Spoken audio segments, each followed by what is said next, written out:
এই মেকি তুই তো পড়বি, কি শুরু করছস? এদিকে কি হচ্ছে? মা এক বল করে দিচ্ছে, তোমরা না খেয়ে দুজনকে খাওয়াচ্ছ? রিঙ্কি, এই দেখো অসহায়ের মতন মেকি তাকায় আছে উপর থেকে, আর এই দুজনের ডিম খাওয়াচ্ছে ওরা দুজন। ওদের ডিম কোথায়? বল করছো?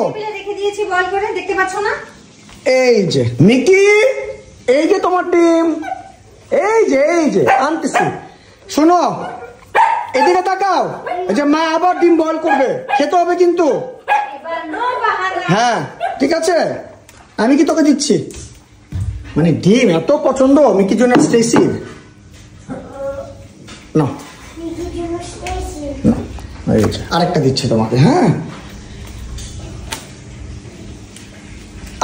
পড়ে গেল। স্টেসি আসো, স্টেসি কেন কেন কেন কেন মিকি নাও, সবাইকে বাবা দিয়ে দাও।